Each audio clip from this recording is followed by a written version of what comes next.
Shalom, brethren.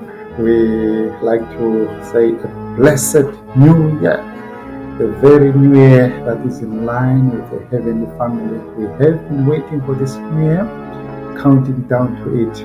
Now is the time for the new year, and we like to say a blessed new year. And once we know that once a new year begins in God's calendar, then the thing that we need to watch for are the festivals of God, starting with the first festival, which is the feast of Passover. So today, our discussion is going to be a very interesting one. It's based on the feast of Passover.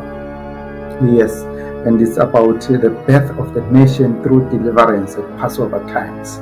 So it's quite interesting topic that we find that at every moment when God was about to raise a nation, He has done so at Passover time, which is an excellent time, which we shall see. And if He had chosen also to destroy a nation, He has also done so mostly at Passover times. So it means when we approach the feast of Passover, it's a feast that we need to be knowing exactly what we're approaching. So therefore, we come to the first point of why today are we saying Happy New Year? Why are we celebrating? Are we told to celebrate in the scriptures? Right, so our first verse will be Deuteronomy chapter 16, verse 1 says here, Observe the month of Abib and keep the Passover unto the Lord thy God, for in the month of Abib the Lord thy God brought thee forth out of Egypt by night. So we are told that the new year must not just pass by as if there is nothing that has happened. God calls for people to observe the new year, to observe the month of Abib. For the month of Abib is the beginning of the year, according to God. So today, we are observing the month of Abib. It has begun. And why would God emphasize on observing the month of Abib? This is what exactly what this lesson comes about. It's because we shall see that God emphasizes that observe the month of Abib. So in this month, God put up symbols that are of necessity that I will discuss now as we go down. So what exactly is it that we are observing? What is it that we are checking in Abib? We have seen that we are checking for the month. And if you go to Hebrew term, the word month there says the new moon. So it means we are looking for the new moon of Abib. Now, let's go quickly to Exodus chapter 9, verse 30 to see what exactly are we observing. But as for thee and thy servants, I know that you will not yet fear the Lord. And the flax and the barley was smitten, for the barley was in the ear, and the flax was boiled. But the wheat and the rye were not smitten, for they were not yet grown up. So this is a common occurrence that God said while they were in Egypt, that they were supposed to observe the month of Abib. But exactly what was the Abib issue? It was the barley. They were to check for time when barley is ripe. And then when barley is ripe, they were to begin the new year. So do you see what is happening there? God wanted them to check that barley is ripe. That is, there was a birth. In other words, that was a life that had come to completion. When barley had come to completion, when barley was ripe, then God said they must begin the new year. So do you see that God was was clear here that the beginning of life, or the birth even of the nation, we shall see this symbolizing the birth of the nation, was to be at Passover time. Therefore, if they had not observed the month of Abib, they were in danger of failing to see what God will give them do. You see, that is quite an important thing in life, to see that if you don't observe the month of Abib, you lose in the life that is invested in that month. So God is saying, don't begin the year until you behold life in the barley. So when they behold life in the barley, then that new moon must mark the beginning of the year. Quite important, because we know that the barley was so essential even during this feast. For if you just begin the like we have seen what people have done with Easter now, they've started the Easter, which they call Passover, well in March, which is well before even the barley was ripe, which was well even before the vernal equinox, and well before even the what should I say, not vernal equinox, but well before the new moon after the vernal equinox. So they were lost. The world was lost on that account, and therefore they couldn't benefit from the command of Deuteronomy that observe the month of Abib and then keep the Passover. So it's quite important, brethren, that we follow that observation, for there is life that is embedded in the month of Abib.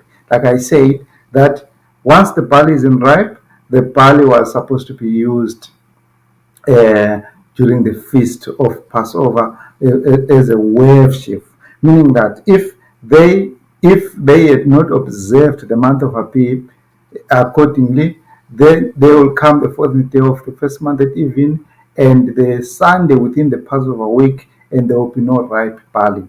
So it will be a wasted energy, wasted time, that God will say, that does not honor me. So this is why it was important to observe the month of Abib, for life is symbolized therein. And at the same time, death is also symbolized therein. So we find an interesting point that at this very particular time of the year, there was actually a trouble that was so terrible even for the barley. For we were told that the barley was smitten, but we knew that the barley survived. So it means that the barley survived the storm prior to it being harvested in the month of Abib. So this is the case. God was teaching a very, very interesting lesson, which we shall see, that barley must go via a series of storms prior to its harvest at the time of what of Passover. And when it overcomes the storms, it comes forth as a new life. Now, let's see, wheat was not yet ready, as we shall see, that why did the verse involve barley and also involve flax as well as involve wheat? You shall see as we go that the trouble that begins for the barley must go on until the wheat also is ready, as we shall see as we go with our lesson. So, we see that in Exodus chapter 34, verse 22, are told that thou shalt observe the feast of weeks and of the first fruits of the wheat harvest, and the feast of ingathering at the year's end. So we are clear that the next event then that follows after barley has been given forth, or has given first life at the Passover time on the month of Abib, is the wheat harvest. So those two go together. The first fruits harvest being first of the first fruits being barley, and then the first fruits being the wheat. They all go together. Right. They all experience even the storm at different levels, as we saw in Egypt. Wheat also experienced the storm, but because it was not yet ripe, it never felt the force as it was with the barley. We shall see what was the meaning of that as we go along. Now, it says then, um, why we know that once we observe the month of Abib when there is life, the scripture also says, these are the feasts of the Lord, even holy convocations, which ye shall proclaim in their seasons. We're just enjoying with others saying, many people in our day, they are ready to observe the events. They are able they are ready to observe the Passover. They are ready to observe even the Lord's Supper. They are ready to observe even the camp meeting. They are ready to observe any feast of God. But the first thing that they miss is the time. So if you observe any event of God, be it a festival, be it what, and you lose on time, then it becomes meaningless. Otherwise, it changes to be the mark of the beast, because that's what the mark of the beast is. Sabbath is an event. Sabbath is the day of worship that God had said. But when you do not regard time and you just observe it at any time, it changes from being an event to glorify God to becoming the mark of the beast. So it's quite important that you observe the month of Abib. Then you'll be able to observe the festivals in their seasons. So let's go ahead. Quite interesting is the book that is MHBCC 114, paragraph 4. It's a very interesting one, talking about if you just run around and observe an event without time. It says here again the feasts are called the feasts of the Lord, because he appointed them. Are we going together there? So when we talk about these feasts, they are called not, some people say, no, these are the feasts of the Jews, of the Israelites. No, God is saying these are the feasts of the Lord, because neither Jews, neither Israelites appointed this feast, neither Moses appointed this feast, but God himself appointed this feast, in as much as he appointed the Sabbath. God himself appointed that today is the new year. So it's actually they are actually the feast of God. So if you say no to them, the one that you are rejecting is God. It says there,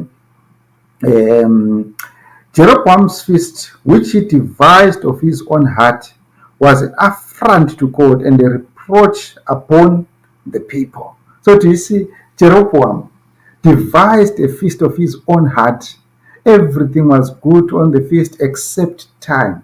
And we're told that when he did that, that was an affront to God and a reproach upon the people. So you see how important it is that we observe the month of Abib and then keep the Passover in the appropriate time. Why? Because we are being told that if we do not do so, then whatever we're doing becomes an affront to God and also becomes a reproach that is upon the people. So it's quite important, because it says these feasts were to be proclaimed in their seasons, the seasons God chose for them. So these feasts are not just to be kept at any time. No, they are to be kept at the appointed seasons, and the seasons which God himself chose. So yes, observe the month of Abib and keep the Passover. Now we go on. It's quite very interesting when we go along with this. We go to this one just to add on one or 2 points as to that the year begins in this very time of the year. It says this is HSC December 5, 1843, page 134, paragraph 2. It says, from the very time of the original institution of the Passover, the observance of it was fixed to the 14th day of the first month, otherwise denominated Abib, or the month of green ears, which in the time of Judea was harvest beginning. In the commencement of the Jewish year, no reference was originally to be the astronomical accuracy. They reckoned from the first appearance of the moon. We were informed that on the appearance of the moon, near the ripening of the barley harvest, if from the appearance of the harvest it would be ripe by the 14th day, they made that the commencement of the year. But if it will not be ripe till after the 14th day, they added the whole month to the old year and commenced the year with the first day of the next month. So this is what exactly happened this year. If we had ran on and started the previous new moon, and began the year, barley was not going to be ready. There was not going to be the birth of life at the time of Passover. So Passover would become meaningless. It would not teach the birth of the nation as God intended. So it was quite important that they first consider, is there, if we are to count from today on, is our barley ready? But if the barley is not yet ready, then we cannot begin the year. They added another whole month like we did this year. A whole month has been added for the purposes of matching the meaning of the Passover. Because the Passover, that's why the Passover is a springtime, because there is a birthday of nation. There is life that God is bringing forth. So if Passover to you is death, then you are missing the link with God. So Passover is the beginning of life.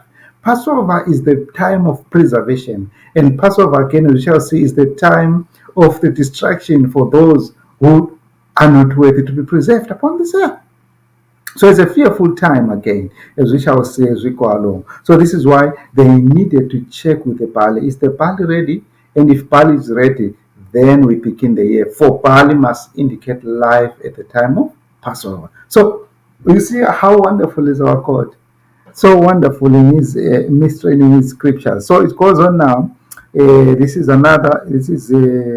TSM TSAM 22.4. It says the ecclesiastical or the sacred year began in the close of March or on the first day of the month Nisan, because they departed out of Egypt. The Jewish months were originally calculated from the first appearance of the moon, on which the feast of the new moon or the beginning of the month was celebrated. So I will not go on further with that. It's quite clear anyway that the new moon at the close of March, beginning of April, therefore marks the beginning of the year. Today being a new moon, we are rightly celebrating the beginning of the year, and we are in course with life. And therefore, the next 14 days or the next 13 days from here, they will indicate the birth, the period where God is saying there is a birth of the nation. So we would like to go with this point of the birth of the nation step by step. It's so interesting. But before we go maybe to that, you see, the Feast of Passover is come up now, and it comes up in a time when the things in the world may not be looking so good and so interesting, so that those who are fearful cannot go to observe the feast where God has ordained that it should be observed in Jerusalem according to the law. So we see that those ones went there, and those ones have kept the feast there. If they are to keep the feast again, they will need to stretch up the faith again. We see, let's see, L writings, page 81, where Ellen White was given a very interesting point, which is an essential aspect in keeping these festivals. So he says, my guide, this is L writings, page 81, paragraph 1, says, my guide now opened the door, and we both passed out. He bade me take up again all the things I had left without. This done, he handed me a green cord coiled up closely. This he directed me to place next to my heart, and when I wished to see Jesus, take from my bosom and stretch it to the outermost. He cautioned me not to let it remain cold for a length of time, lest it should become knotted and difficult to strengthen. I placed the cord near my heart and joyfully I descended the narrow stairs, praising the Lord, joyfully telling all whom I have met where I could find Jesus. This dream gave me hope. The green cord represented faith to my mind, and the beauty and the simplicity of trusting in God began to dawn upon my benighted soul. So do you see that as we live upon this earth, God, or when we come to a point where we meet Jesus, because we know that the scripture says, come to the feast so that you can meet Jesus. You once went to the feast in Jerusalem for the Passover, one went for the feast in Jerusalem for other appointed festivals of God. There you met with Jesus. Why are you not no longer going now? So it means the reason why you're able to go there, you will manage to, when you met with Jesus, he gave you a cord, a green cord, which is the faith. It is the faith that made me and you to appear there. Why is it that you are not appearing again? It's because we are letting the cord to coil. And the angel said there, if you let the cord to coil, it will be very difficult for you to stretch. It's very true. Those who have let go and said, no, I'm no longer going for the feast, it's no longer safe, or it's this and that, then inspiration comes up very clearly and say, it will become harder and harder to go for the feast. Because why? You are letting the rope or the green cord or the faith that is in your heart to coil. And God is saying, faith coils when it is not exercised. Meaning, this is what happens after a long time. You see people rejecting the very message that they once enjoyed. The answer is very clear why they would do so. It's because they allow the cord to coil. And God is saying, it's a dangerous thing for you to allow the cord to coil. Stretch it to the outermost so that you are able to appear before God 3 times in a year and be able to experience the birth that God has put at Passover time, the life that God has put at Passover time. And survive the death that also is at Passover time. So you hear many people, they will tell you that, I'm not going there, or I'm going this place because it's not safe, or this and that. Many people say it. Many people were ready to go for the feast, but suddenly there's, no, can't go for the feast because of this and that. Because people think, no, we will remain in this place because it's safer, we are in this place, it's safe. People don't know that safety is in God. We just read of the stories in the newspapers where people were on a bridge, and suddenly the bridge fell off and they were all drowned in the river. You see, you can stay where you are and proclaim that where I am is safe, but you don't even know whether it's safe. We hear of the earthquakes that have just taken place even in certain countries.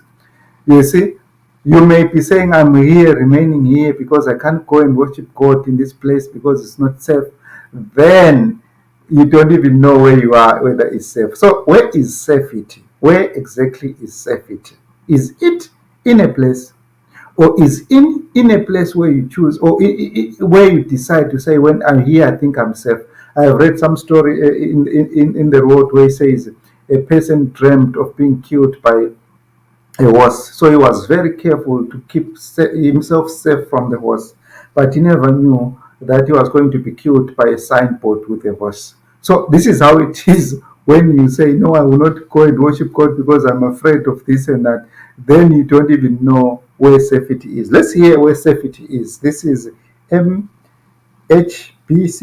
187.4.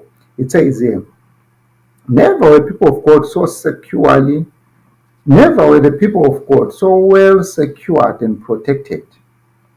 Israel shall dwell in safety alone. Those that dwell in God make his name their strong tower and dwell in safety. The place of their defense is in the munition of the rocks. They shall dwell in safety alone. Did you see that, brethren? So, what makes the place safe, or what makes us safe, is the making the name of the Lord, the branch name, our tower. So it doesn't matter where we are in the world. We can be in the midst of war, we can be in the midst of peace, we can be in the midst of anything. But as long as we are putting our trust in God, we are well secured and well protected. So it has nothing to do with the place where one looks at his surroundings and says, it's peaceful around me, there is nothing that can harm me, therefore I can remain here. When you think it's peaceful, you find that it's actually disastrous. Why? Because we are told that what makes the world to go in peace, the four angels are holding the four winds. If God just let them blow, wherever you may be, it may not be safe. So don't tell God that I will not worship you in this place because it's not safe. It shows that you don't know where safety is. Safety is in the name of God. You have the name of God, whether you are in the air, whether you are in the sea, whether you are in the midst of lions and what, you are still safe. You remember Daniel? He was as safe as anyone, sitting in his own bedroom, even when he was with the lions. Why? Because he knew where safety was. You remember Shadrach, Meshach, and Abednego? They were so safe in the furnace as much as Nebuchadnezzar thought himself. They were even much safer than Nebuchadnezzar sitting on his own throne while they were in the furnace. So the people of God must not be disturbed by physical circumstances to say, no, we cannot worship God because this thing has happened. It really shows how far you are from the fear of God and how far you are from understanding God. And it's an insult to God to hear such things, that I can't worship you because here it's not safe when God is there. So God is saying here, as we call on, he says here, the people of God shall dwell in safety alone. So do you see, the people of God have that safety alone which no other person has on earth. Do you understand that? Do you know what that means? It means that wherever they are, as long as they are with God and the name of God, their safety is secure, which no one else has. Even those who dwell in the nations where there is peace, they are not safe as the people of God are. We have the name of God, wherever they may be. Now, let's hear more. It says here, though they contract no alliances with their neighbors, nor have any reason to expect help or succor from any of them, yet they shall dwell in safety. They shall really be safe. They will think themselves so, because alone they dwell in safety as long as they continue pure, unmixed with heathen or singular or peculiar people. Their distinction from other nations, though it made them like a speckled bird and exposed them to ill will of those about them, yet was really their preservation from the mischief from their neighbors, was a really preservation from the mischief their neighbors wished them, as it kept them under the divine protection. You see, so when you talk about this, saying, I want to keep God's law, and you are going to keep the feast as God has commanded 3 times in a year in the place which the name I have chosen. Zechariah says, God has chosen Jerusalem again. So many people will wish you a mischief. You say you go and worship, this thing will happen to you, this thing will happen to you. You appear like a speckled bird because you are representing heaven. And God is saying that issue of being a speckled bird, that purpose of being so singular alone, is exactly what means our preservation. Do you see where our preservation comes from, brethren? When everyone else in the world is saying, we can't go there, we can't go into the munitions of the rock, the people of God go there and they dwell safely under his wings. That's what it is.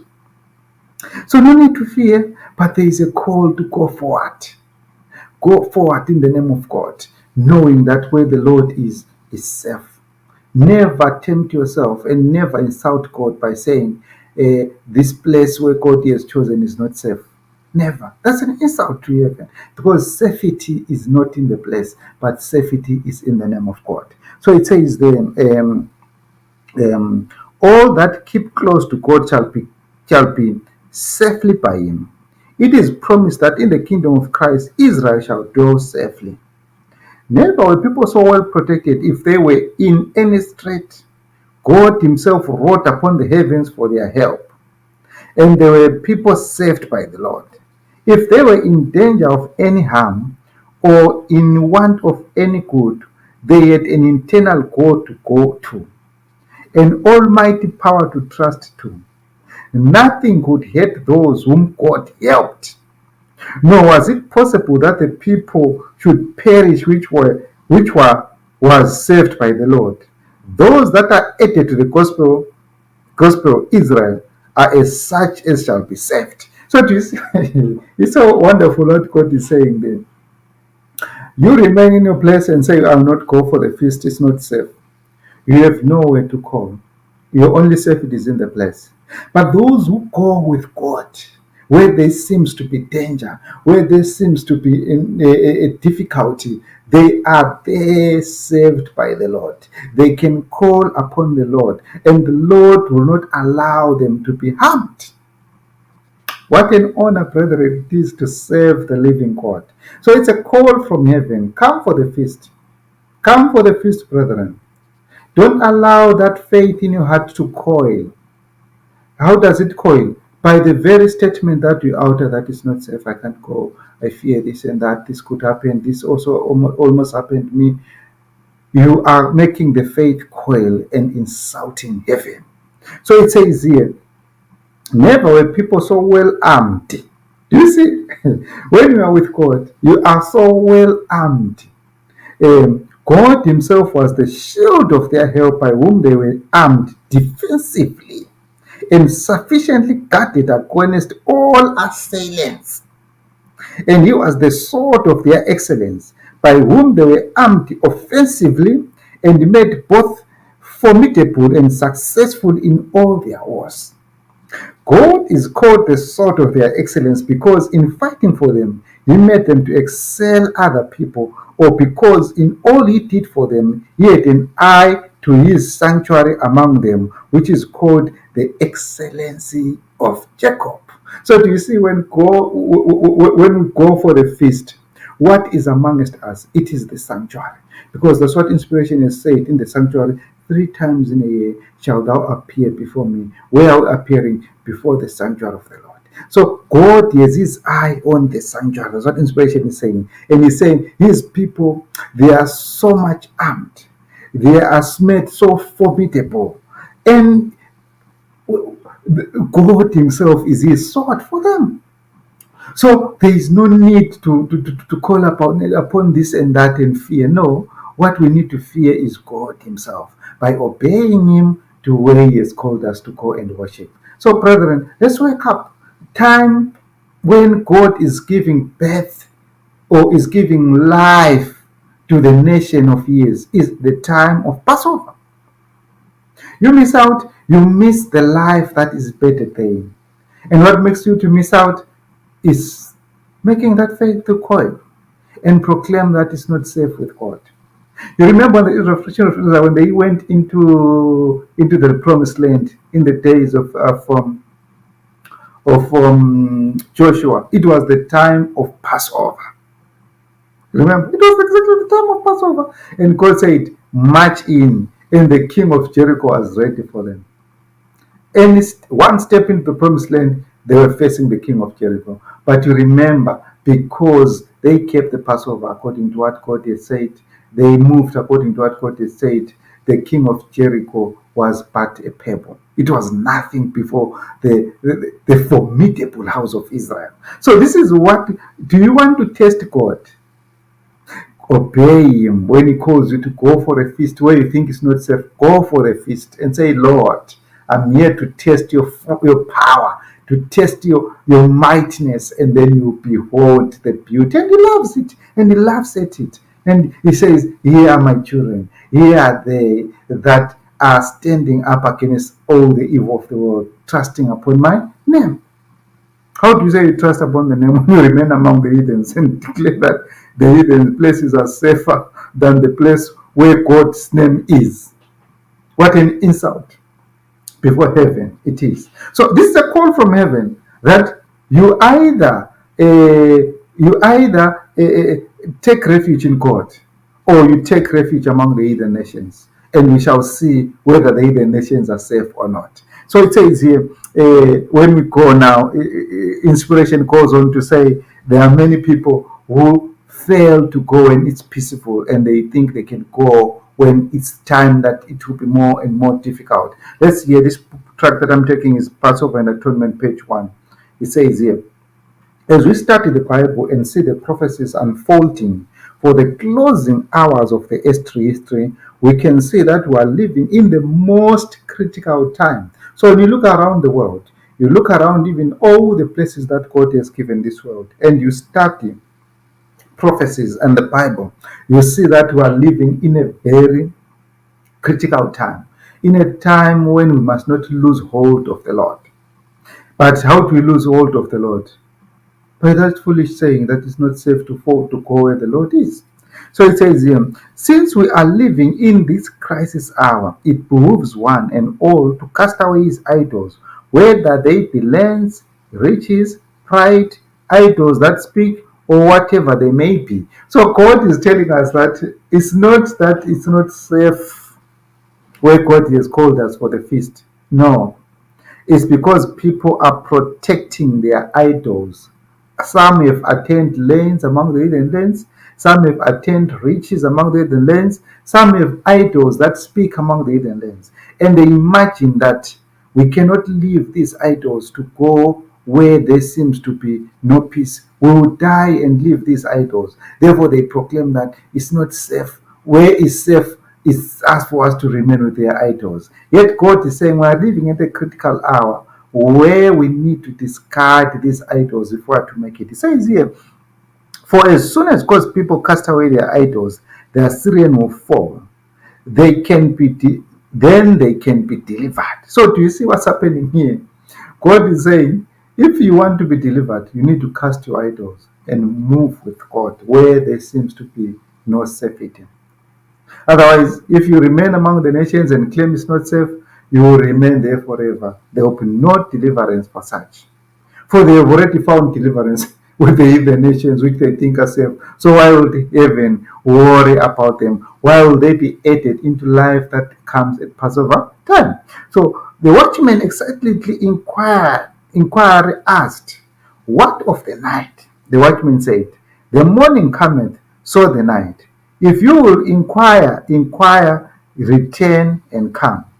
The watchman says to those who will inquire that it is now time to return.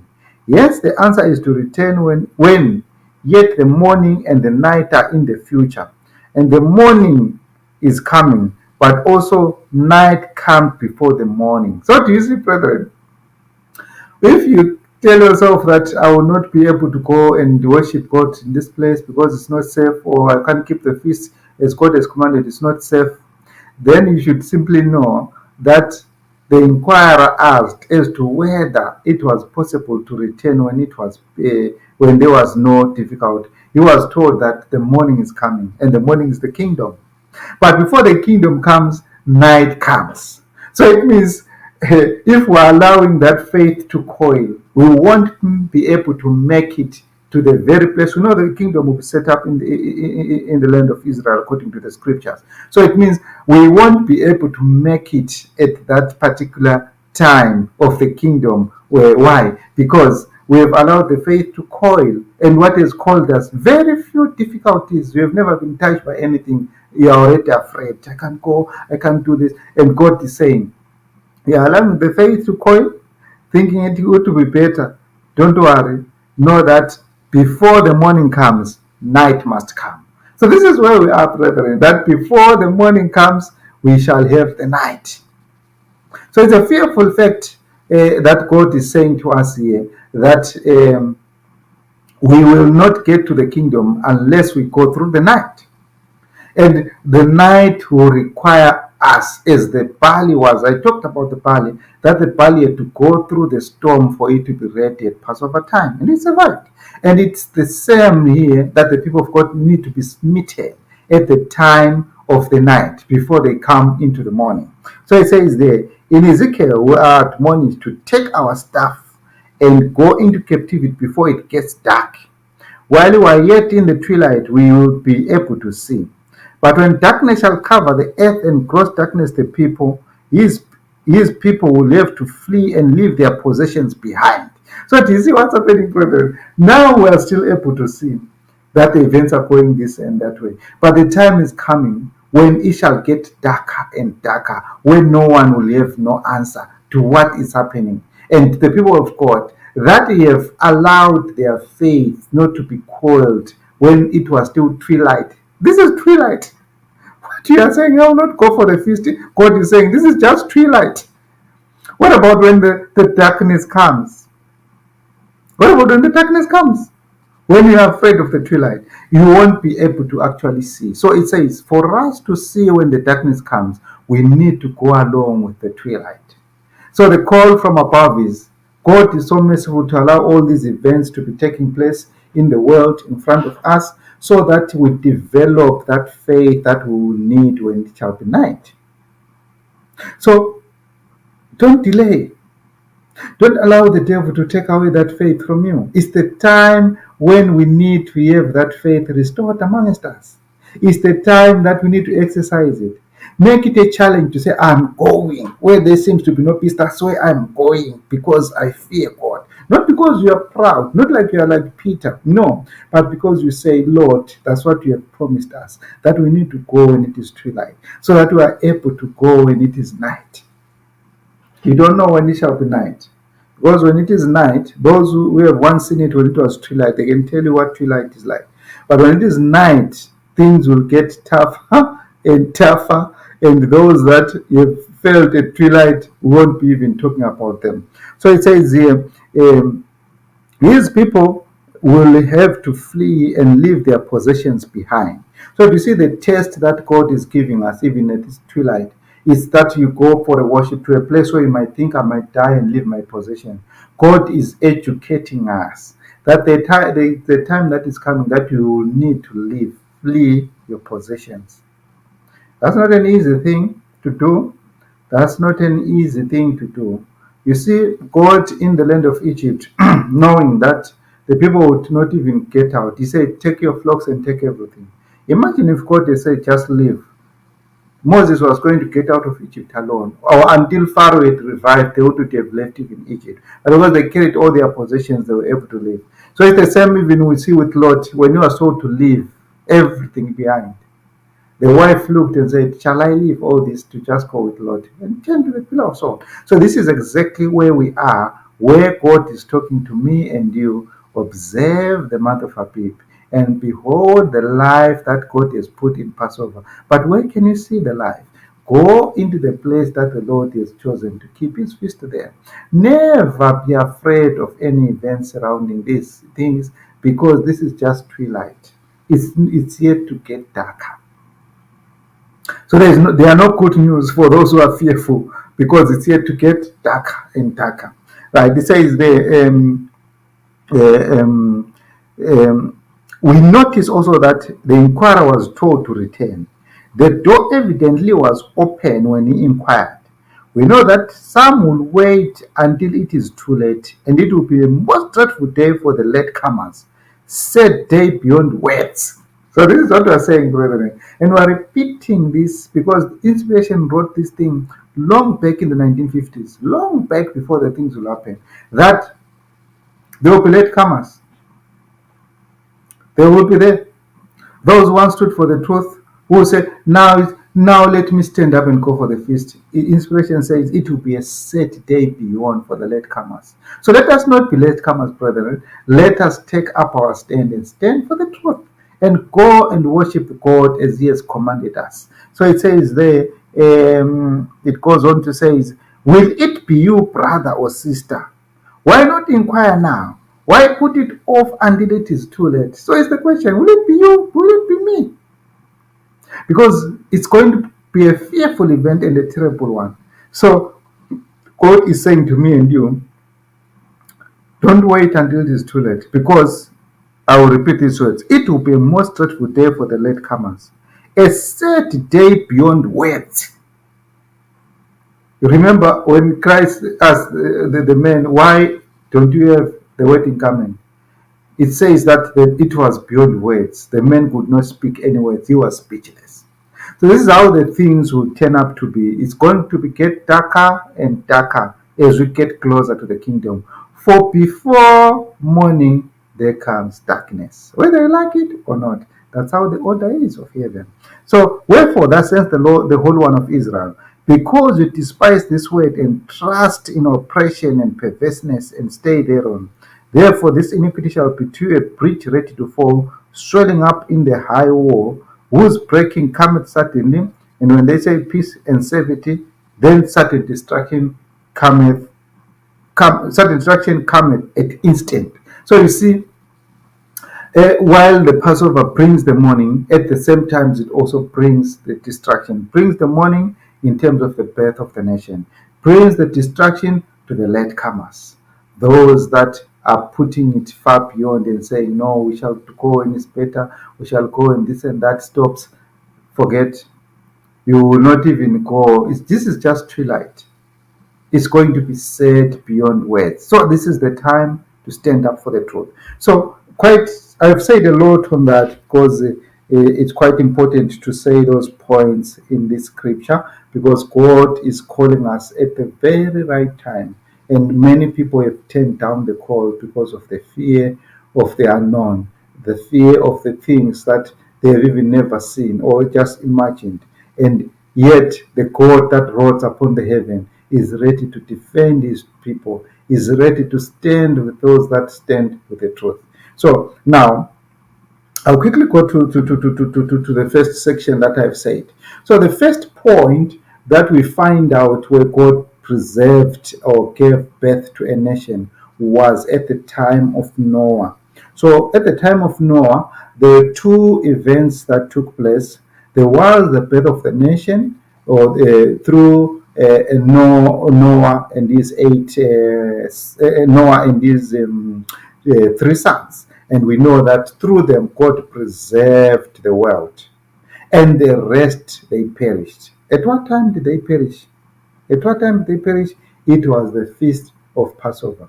At what time did God bring birth to a new world, a new nation? It was at the time of Passover. So let's just read a little bit. Someone say, was it the time of Passover? Was it? Now let's see. This is SR 254.3 says, our God commanded Noah with his family, beast, fowls, and creeping things to enter into the ark on the preparation day, Friday. On the self-same day entered Noah as God had commanded him, and the Lord shut him as the Sabbath drew on, being the 10th day of the second month. You can find that in Genesis chapter 7, verse 13 and 14. 7 days later, or at the beginning of the following Sabbath, being the 17th day of the month, all the fountains of the great deep were opened, and the windows of heaven were opened, and it rained upon the earth 40 days and 40 nights. Take note of that. So we are taking a period from the first month up to the period of the third month. So God was still preserving. So he preserved, there was a birth of the nation at Passover, because this was the 17th day of the second month. And we know that there is a Passover in the second month. So it means that exactly at the feast of Passover, the world in the days of Noah was destroyed, while God was preserving his people. So the flood then continued for 40 days to take us up to which month?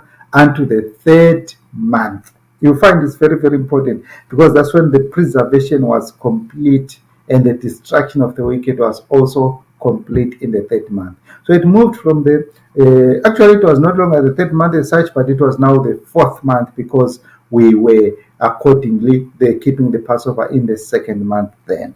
So it says then, this rain ceased on the 27th, so that was exactly what happened. The result commanded to kill the Passover. Therefore, this divine providence is worth of earnest consideration. The Israelites were commanded to take Passover lamb apart from the lamb on the 10th, on the 10th of the first month, and were to kill it on the 14th day at the same month at evening.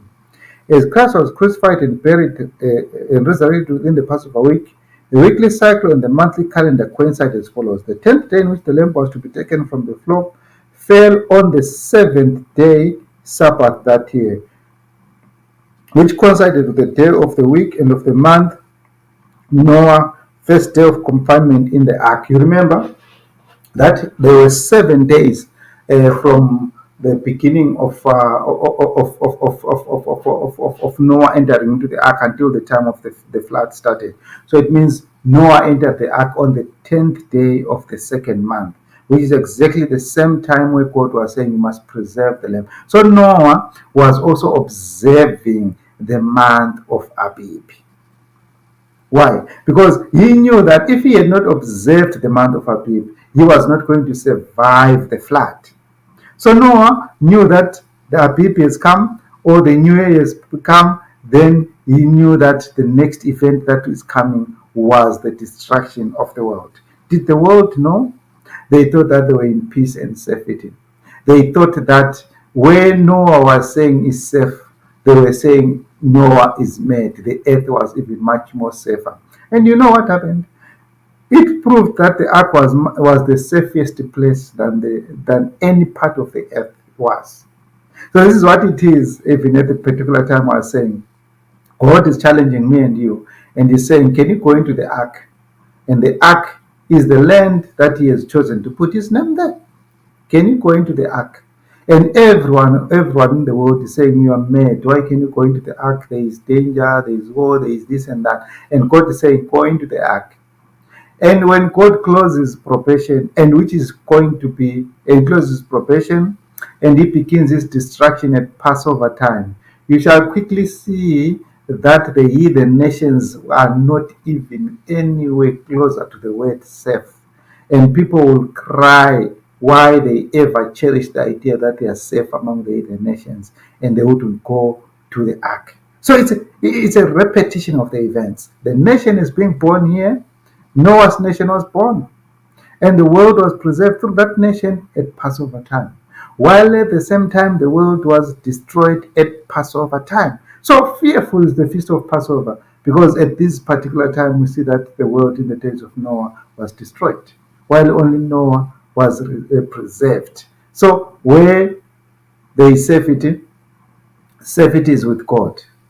So that was for Noah. Let's go now when we're in Egypt. It's quite interesting to see the similar occurrence. So did you know, take note of the events? So in the second month, which was the time of the Passover, until the fourth month by then, we see the events taking place until God stopped the rain and all the preservation was complete and it never rained. It's remained like that for the next 5 months thereafter. You remember the story after the 40 days. So this is exactly what we also see when God completely delivers his people. It will remain peaceful thereafter, as we shall see. Now let's go.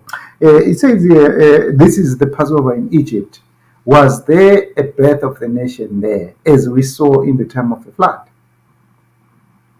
Through deliverance, as I've said. Yes, Noah, it was through deliverance.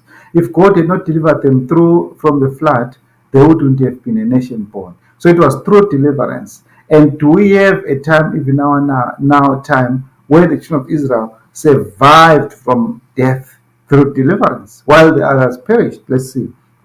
And it came to pass, this is Exodus chapter 12, verse 29 and 31, 29 to 31. And it came to pass that at midnight the Lord smote all the firstborn in the land of Egypt, from the firstborn of Pharaoh that sat on his throne unto the firstborn of the captive that was in the dungeon.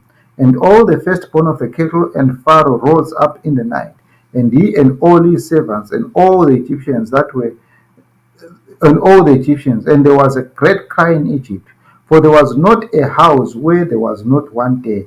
And he called for Moses and Aaron by night and said, Rise, get ye forth from my people, both ye and the children of Israel, go ye out as the Lord had said.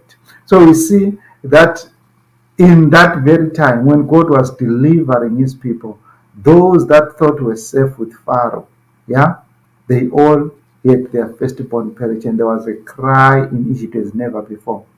You know, we shall see that Egypt suffered a lot. Firstborns all died, from beasts, from animals, and everything. But we see God preserving the house of Israel. A nation was born by deliverance of God. And you remember the three requirements that was needed by then. We know they were to put blood on the doorposts. So I like this also quotation 1 Timothy 2:91.1 says, I was directed to the power of God manifested through Moses when the Lord sent him before Pharaoh. Satan understood his business and was upon the ground. He well knew that Moses was chosen of God to break the yoke of bondage upon the children of Israel, and that in his work he prefigured Christ's first advent to break Satan's power over the human family and deliver those who were captives by his power. So do you see the event of the Passover was also a symbol of exactly what was to be done by Christ, and the devil understood that if Moses is successful in Egypt, then Christ also will be successful, and it will follow the same way the things have happened today. So he was on the ground to counterfeit and make that work not to be successful. Says here, so I knew that when Christ would appear, mighty works, miracles would be wrought by him, that the world might know that the Father had sent him. He trembled for his power. He consulted with his angels how to accomplish a work which should answer a twofold purpose. So when he was in Egypt, the Satan was not just fighting Moses, he was also fighting the second advent, the first advent of what? Of Christ. Do you see that? So he knew that by dealing with the issues of the Passover time, I was also dealing with the first advent of what? Of Christ. How? It was a twofold purpose. What was the purpose? To destroy the influence of work wrought by God through his servant Moses, by working through his agents and thus counterfeiting the true work of God. So that was his first purpose. He wanted to destroy the work that was being done by Moses. And what was the work being done by Moses? At Passover time, the nation was supposed to be born. So he wanted to destroy this and destroy the influence of Moses. Then the second one, to exert an influence by his work through the magicians, which would reach down through the ages and destroy in the minds of many true faith in the mighty miracles and works to be performed by Christ when he should come to this world.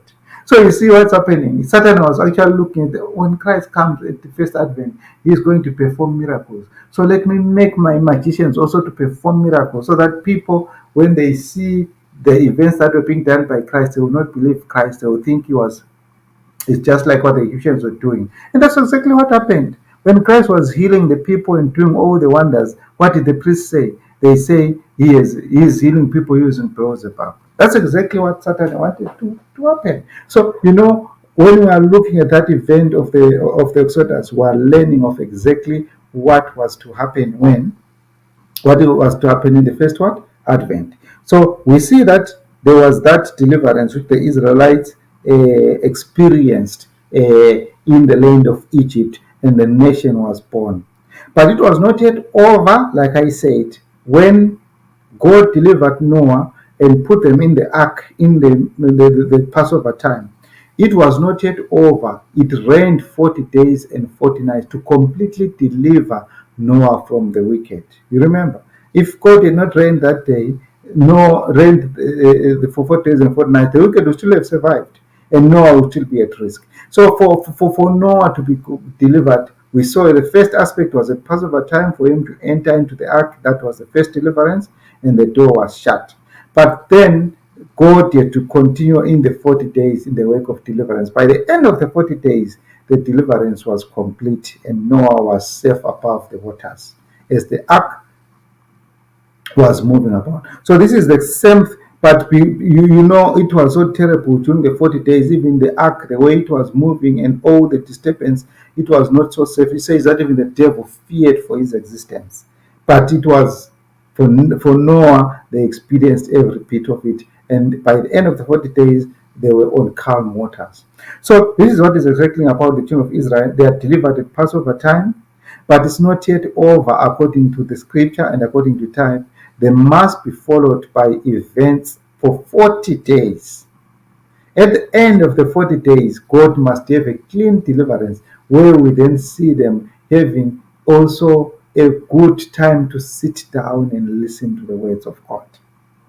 You see the events, they come out very clear. So let's see what's happening there. It says there, I'm reading from 1T page 265.1, says, when the Israelites beheld the Egyptian host in pursuit, some upon horses and some in chariots and equipped for war, their hearts failed them. Remember, they'd already been delivered already out from the Egypt, but that Passover is over. But when the Passover is still over, what do they behold? They behold the Egyptians are still after them. He says here, the Red Sea was before them, the Egyptian host behind. So you still see that even after they had delivered at Passover time, there was still an impossibility in front of them. Meaning there was still a lot that deliverance needed to do. It was not a safe time. It was a fearful time, because before them there was the Red Sea, and behind them there was the Egyptian army. They would see no way of escape. A shout of triumph burst from the Egyptians to find Israel completely in their power. The Israelites were greatly terrified, but the Lord commanded Moses to bid them go forward, to lift up the rod and stretch out his hand over the sea and divide it. So those who are of that faith of fearful faith, that no, we won't go, it's not safe, they wouldn't even have gone with Moses. Because when Moses left Egypt, Pharaoh was behind with war, a serious war, and before them there was a Red Sea. So, but God never said, now it's not safe, my people, can you sit down? God still said, go forward, which is what he's saying even today. The feast of Passover is coming, and God is saying, go forward. Even in front of you there is war, and behind you there is what it seems to be peace, which you might like it and say, let me copy it. God is saying still, go forward and observe my festivals. And it's an honor to talk about the Israelites, that why were they not have why were they so unthankful to God when God was praying to them? How about me and you? Are you not now afraid? Have you not seen much more better power of God than the Israelites have seen? Have you not read the Bible and beheld the power of God from Genesis to Revelation? But now you are afraid to go forward for the feast.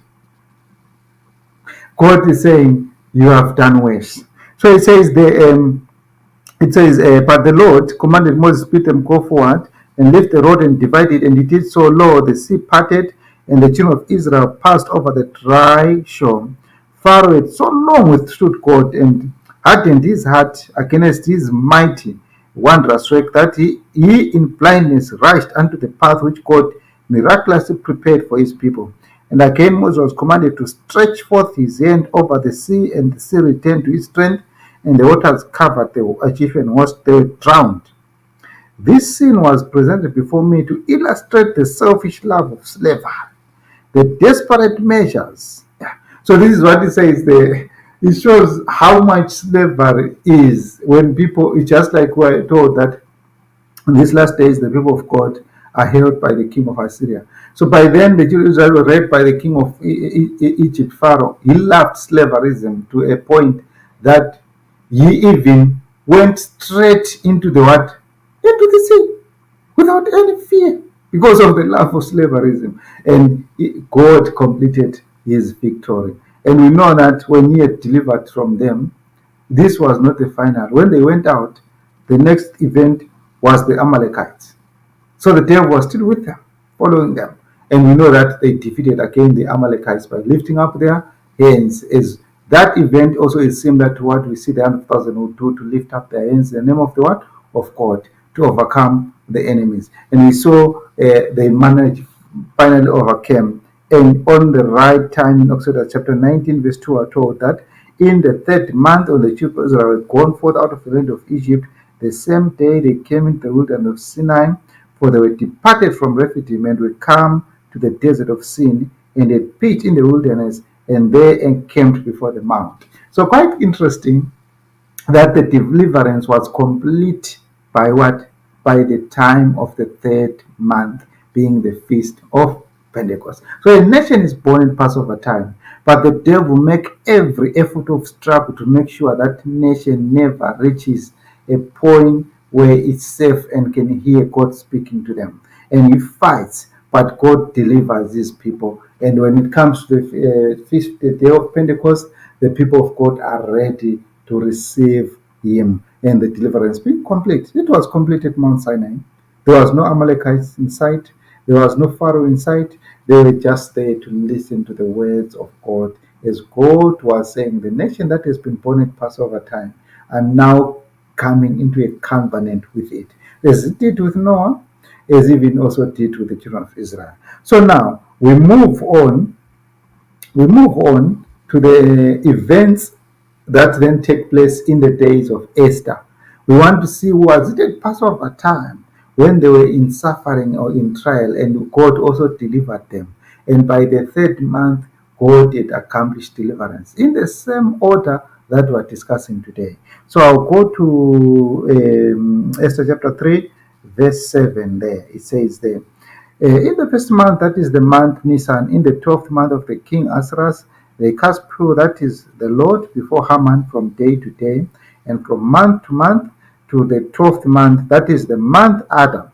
Then were the king's scribes called on the 13th day of the first month. So take note, this is the 13th day of the first month, meaning they observed the month of Abib, and then they counted at which day the 12 days from the month of Abib, and that was 13th day, which was a day just before the 14th day of the Passover. And what happened there? On the 13th day of the first month, there was written according to all that Haman had commanded under the king's lieutenants, to the governors that were over every province, to the rulers of every people, according to writing thereof, and to every people after their language, and in the name of King Ahasuerus was it written and sealed with the king's ring. And the letters were sent by post into all king's provinces, to destroy, to kill, to cause to perish all the Jews, both young and old, little children and women, in one day, even upon the 13th day of the 12th month, which is the month Adar, to take spoil of them for the prey. And the post went out, being hastened by the king's commandment, and the decree was given in Shushan the palace, and the king and the Haman said to drink, but Shushan was perplexed. So you see, this was on the 13th day of the first month, that is the time of Passover. Instead of a nation, they little did they know that this is the time where a nation is going to be born. and God is going to preserve the nation and destroy the enemies. So exactly at the time of Passover, so there was time of trouble such as never was in the Medo-Persian realm, because all the people that preserved the knowledge of God, we discussed this in the Feast of Purim, were to be destroyed. If that decree had been carried forward, Satan's idea as of that in Egypt, as of that even the days of Noah, would have been accomplished, to actually rid the earth of the knowledge of those that keep the law of what? Of God. But God himself knew that they are acting on time. They are acting at the month of. So you see, so interesting why God is observe the month of Abib, because at this month of Abib there is preservation of life.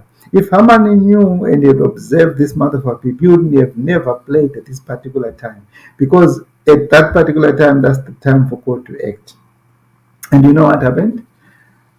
Esther thought that to be seated in the king's palace was the safe place. Mordecai told him that safety was not being in the palace.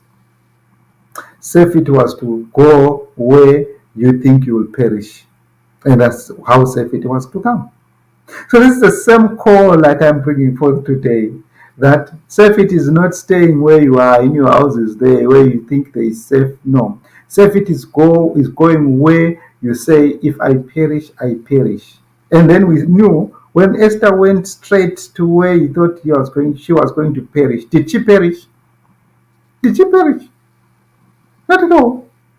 The power of God that works at these appointed times, at these festivals, preserved her wondrously and found favor before the king. And we know by the third month, the deliverance was complete. Did you know that? God has maintained his word. He, a nation is born at Passover, he preserved the nation. And by the time of the third month, the deliverance is complete and people are in great peace and joy. Let's hear. You might think I'm making up, because the trouble was in the first month here, right? But the deliverance was when? Within the first month. By the time of the third month, it was complete already. Let's hear. This is Esther chapter 8, verse 9, 13, 15, and 17. Excuse me. Then were the king's scribes called at that time in the third month, that is the month Sivan, on the 20 and 30, on the 20, I'll take it again. Then were the king's scribe called at that time in the third month, that is the month Sivan. Do you see that? Where are we? There was such a serious trouble in the first month, but by the time of the third month, the deliverance was complete. Do you think God has been emphasizing this point from Noah, from the children of Israel, from the period of Esther, for no reason?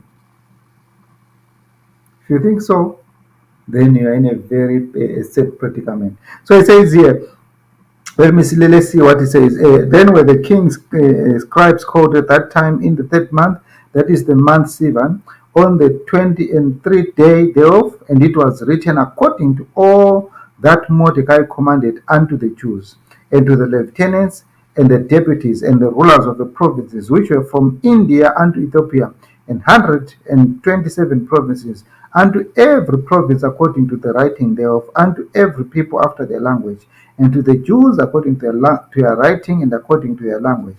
And the copy of the writing for the commandment to be given in every province was published unto all the people, and that the Jews would be ready against the day to avenge themselves on their enemies. And Mordecai went out from the presence of the king in royal apparel, blue and white, with great crown of gold, and with a garment of fine linen and purple. And the city of Shushan rejoiced and was glad. And in every province, in every city, whither the king's commandment and his decree came, the Jews had joy, gladness, feast, a good day, and many of the people of the land became Jews, because of the fear of the Jews fell upon them. So, from the first month, the nation was born. Haman was saying, I'm destroying the nation and setting up the letters. Yet God was saying the nation is being born. By the third month, God had proven completely the all Haman enemies, and Haman himself had already been hanged. So just imagine, it just took from first month to third month to deal with Haman. Finish him completely. That's how God is. And if Esther had said, let me seek safety in the palace and not go away, I think I can perish, then they wouldn't have made it. But they made it because they approached danger. So this is why it says, before the kingdom of God is set up, before morning comes, there must be night. And what is night? The night is, if I perish, I perish. This is what the type of faith that God wants us to develop. You see, brethren, that's the type of faith that He wants us to develop. To say, I will go where people say you are not. Many people told Esther that what you are doing is just madness. You are going to die. You're going to die young, even before enjoying the palace. Before enjoying being a queen, you will die very young because you are not supposed to present yourself before the king. But she knew where safety was. Safety was in God. And she went forward. And when she went forward, God delivered him. So this is the time in the last days that God will expect us to have, from the period of the first month, moving on to the period of the third month. We need to go where there seems to be death, where there seems to be no life. But what do we say? If we perish, we perish. But do we perish? No. Revelation says, in those days people shall seek death, but death shall flee from them. So for those who are not seeking death, who are saying, no, let me seek peace, it actually says you will actually get the death. So you see, like Haman thought that he's having the peace and everything against killing the Jews by then. What happened? He actually gained death. So this is quite interesting when you follow the way God has preserved his people from generation to generation. The nation is born at Passover time. By Pentecost, that nation is confirmed before God. Let's see whether this was only peculiar in the days of the apostle, in the days of Noah, in the days of Moses, in the days of Esther alone. Let's see in the days of Christ whether it was also similar. Now, the nation is born at the time of Christ, because when Christ was there, the Christian nation was to be born by his death. But remember, when he was being at Passover time, the Christian is being born. The event that could have happened there was destruction. Let's see what did happen. Isaiah 66 verse 7 says here, before she traveled, she brought forth.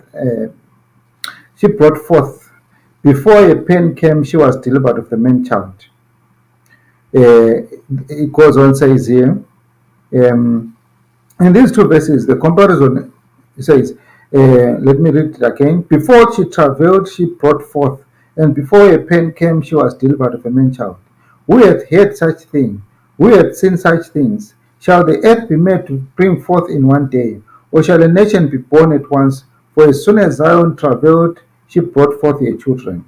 So it's Isaiah 66, verse 7 and 8. And the comment is from Isaiah 169, paragraph 2. In these two verses, the comparison is made with the church at the first coming of Christ, the Jewish. The church prior to his second advent, and the church prior to his second advent. So these verses are speaking of two different events. The first event is the church prior to the coming of what? Of Christ in his first advent. And then the other church is the church where the time in which we are living. So these verses are explaining that the church prior to the first advent of Christ never traveled. Meaning that church should have actually went through the time of trouble as was in the days of Esther. At that Passover time of Christ. But they never traveled. That's what inspiration is saying. It means they never had the time of trouble. We will see what happened. Because they should have gone through the series of time of trouble, because that's what we saw when they were delivered in the birth in Egypt. There was trouble. But who absorbed their trouble? That's what we want to see here. So before she traveled, before a pen came, this refers to the church at the time of Christ come. She did not expect him or traveled, nor did she feel or know when he came. Though she was not worthy, she was delivered of a man child. So that church managed to deliver Christ and bring forth the man that was to bring an end to the workings of the evil one. But they themselves, they never traveled. They never had any pain to indicate that Christ is amongst them and is being born and is delivering them, especially at that Passover time. Because the birth of Christ was good, but the main thing was what he did at that final Passover. When he said to his disciples, you know that after 2 days, the feast of Passover, we talked about it, that Christ himself was counting down. He observed the month of Abib, and then he counted exactly 12 days, and exactly 11 days. And I counted 11 days from that, he was able to say, you know that after 2 days, the feast of Passover. So he was very much observant because the plan of salvation was about to be fulfilled in reference to that. So observe the month of Abib is the main point in life. If you miss that, you miss the birth of the nation. Therefore, you miss everything throughout the year. Yeah, that's what it is. If you are to get anything throughout the year, then you must observe the month of what? Of Abib, as we are observing today, and call it a new year as God is that's commanded us. Now, can we go further? I'll go further with the reading. It says, which is what then I wanted to say. The Jewish nation by then, at the first advent of Christ, they were in danger, which they were not aware. Because they were supposed to go to the time of, they were supposed to be destroyed as a nation. Not only them as a nation, but the world at vast was supposed to be destroyed. Were it not that Christ himself absorbed all the pain? You know the pain that Christ went through in the Garden of Gethsemane, the Passover time? Yeah? You know that pain? That is the pain that the Jewish nation or all the world should have gone through.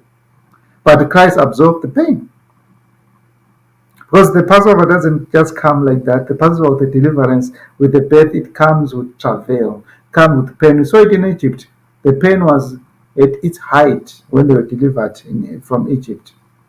The tax masters had paid and multiplied trouble for them. So why were the Jews at the first time not suffering? Because we see that Christ absorbed that suffering. This is why he says he when he was at the Garden of Gethsemane, he fell to the ground. And the angel, when he was about to fall to the ground, the angel supported him back. And he says that his sweat was like the drops of blood. That suffering, that trouble that he went through from that point up to the cross, and until he said, oh Father, let the cup, is the time of trouble that should have struck the whole nation at that particular time. But they all transferred that trouble to Christ, and therefore they never suffered. Let's see how they did that and were they aware. So this is John chapter 18, verse 4. It says, now Caiaphas him, which gave counsel to the Jews that it was expedient that one man should die for the people. John 8, 11, verse 48 to 51 says, if we let him thus alone, all men will believe on him, and the Romans shall come and take both our place and nation. And one of them, named Caiaphas, being the high priest that same year, said, you know nothing at all, nor consider that if it is expedient for us that one man should die for the people, and that the whole nation perish not. And this spake he not of himself, but being a high priest, that year he prophesied that Jesus should die for the nation. So do you see what God is saying there? The whole Jewish nation was supposed to go through the time of trouble up to the point of death. But Caiaphas transferred all that pain and all that suffering to Christ and said it's better for Christ to die for the nation. This is why they didn't go through the time of trouble, and Christ died an ignominious what? Death. But his death, the death of Christ, resulted in the birth of the world, the birth of the nation at Passover time. Now, it says here, the false idea had been taken from heathenism. This is the Youth Instructor, May 1899, paragraph 6. This false idea, okay, whether, let me read it. Caiaphas showed them that after this miracle, the followers of Jesus would likely rise in revolt. The Romans would then come, and he said, and will close our temple and abolish our laws, destroying us as a nation.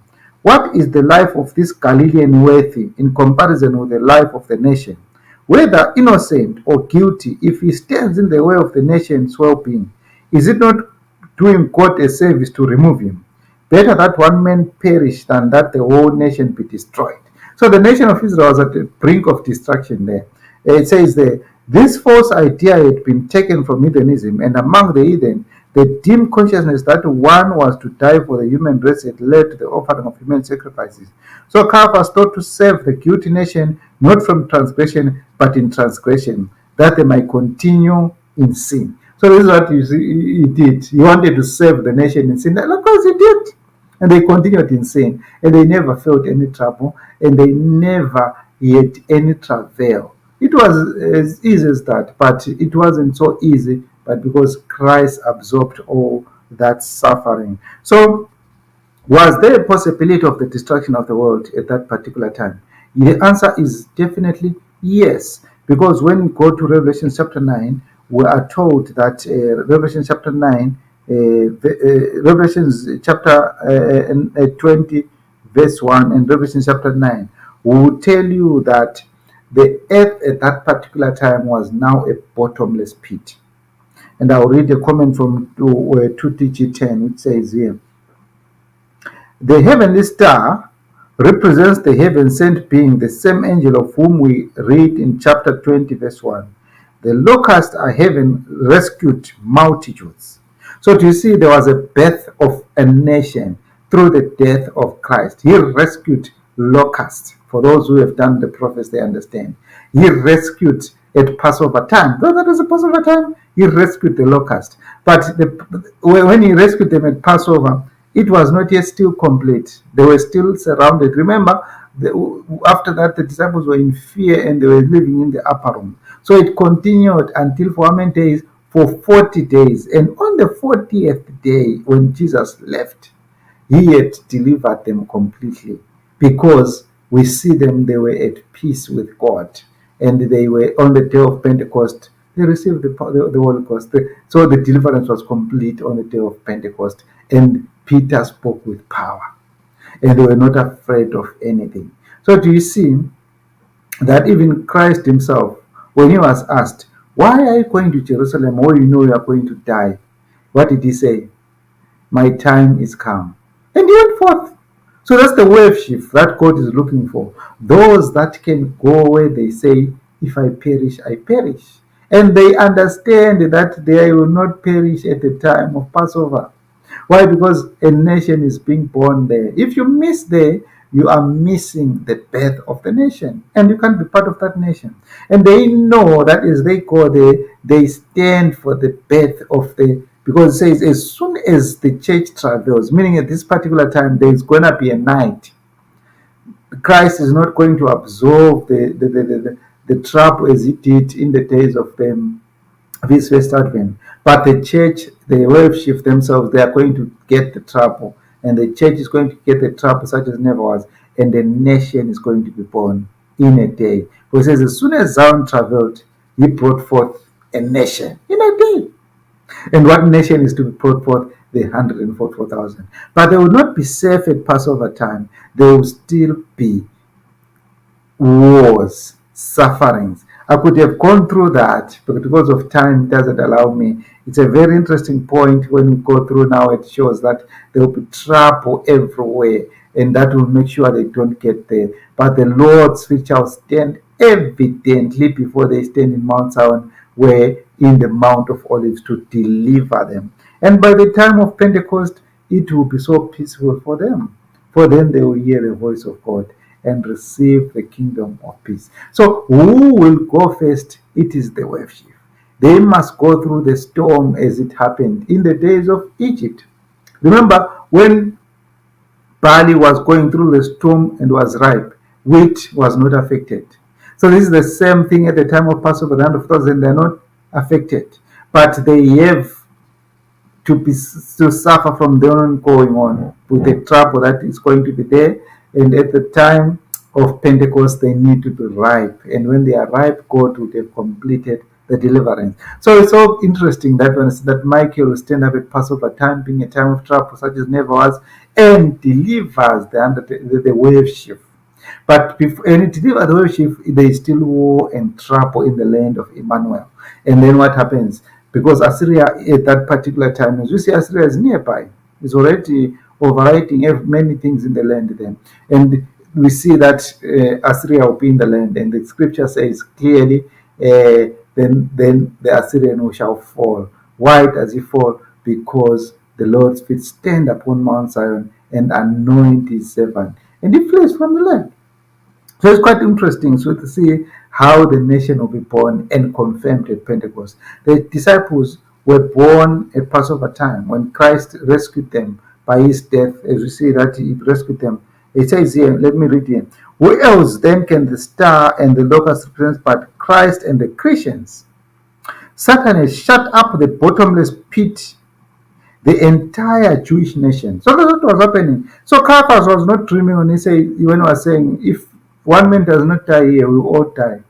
He was on point because all the nation was shut in a bottomless pit by the devil.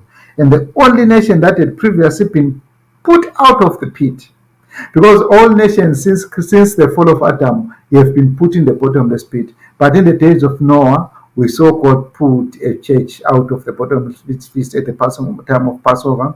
We saw in the time of the Israelites, when they going out of Egypt, God put this nation again out of the bottomless pit. So they remained out of the bottomless pit, but by the times of Christ, Satan had shut them in again. And Yet Christ not died, the whole world have perished in the bottomless pit. But he absorbed that, and Christ died. And their punishment was deferred. We know their punishment was deferred to a further time. And what time was it? When we go to this book, LUJ 85.3, the date of this destruction, 8070, falls upon the same month, the same day of the month, as the destruction of Solomon's temple by Nebuchadnezzar 658 years before. Do you see how God works? How the Solomon's temple was destroyed at the time of Passover by the king Nebuchadnezzar. So what inspiration is saying here. Why? Because at Passover time, that's where God either destroys or brings forth the nation. And we see this happened again, the destruction of those that had killed Christ in AD 70 was at what time? At Passover time. So because the nation had survived the bottomless pit in the days of Christ. So it's quite so clear that even when in the very last days they will be at the brink of the destruction, the church of God will be at the brink of destruction, but God brings forth the way of shift. And Michael stands up to deliver, according to Daniel chapter 12, and bring forth people. But when he's standing up of Michael is not a one sequence event, but it continues until he completes the deliverance by within 40 days from the Passover time. And then the people of God stand upon Mount Zion, ready to go for heaven. So I've just summed it up. It says here, under Pontius Pilate, this is CFF1, was crucified in 8031. For a brief period, Emperor Claudius reunified Palestine, the king of Agrippa, great grandson of Herod. Then most of it was again put under procurators. Because of the subsequent misgovernment, the people were incited to revolt, and by AD 66, the Jews had rebelled, and open war broke up against the Romans in AD. In AD 70, the temple was destroyed by Titus, and soon all people was in Roman land. So it says, GC 31.2 says, terrible was the calamity that fell upon Jerusalem when the siege was resumed by Titus. The city was infested at the time of Passover, when millions of Jews were assembled within its walls. Their stores of provision, which of carefully preserved, would have supplied the inhabitants for years, had previously been destroyed through jealous revenge of contending factions. Now all the horrors of starvation were experienced. The measure of wheat was sold for a talent, and you know what happened. So this is what happened at all Passover time. You see, God. So Passover is a fearful time, because at this time is either a nation is being born through deliverance, as we have seen, or a nation is destroyed, or the enemies of the nations are destroyed. So it's never too late to take up the call. Observe the month of Abib and keep the Passover in the place which the Lord shall choose to put his name there. So our call today is a blessed new year, and let's continue to the countdown now. It means we just have 13 days left for us to get to the 14th day of the first month at even, and then keep the Passover of the Lord, and then be able to enjoy the feast that is attached to Passover, which is the feast of Pentecost. So this is why you see Passover and Pentecost, they are aligned, because deliverance at Passover makes sure the nation is born and is present. But the devil contains the nation, and God continues the deliverance. By the third month, which is the time of Pentecost, the deliverance of God is complete. And we have seen that from the days of Noah, we have seen that from the days of Moses, we have seen that in the days of Esther, we have seen that in the days of Christ. And we are also told this is what is going to happen in our days. For the 100,000 will stand upon Mount Zion and with the Lamb. So may God bless you and strengthen us in this call to stand firm and never allow our faith to coil, and never think that the hidden lands are safer than the promised land. For our safety is in the name of the branch, the name of the Lord. So let's get ready and prepare for the feast of Passover and receive the life that God has put in this feast. So it's the first life, it's the first aspect of life in this year, in a year. We have seen that that's the time of spring, that's the time even when the barley was ripe. So if you miss life at Passover time, you cannot get life even throughout the year. For the last when God has given life. So may God bless the reading of his word and strengthen us in his work. God bless the reading of his word. And a blessed New Year.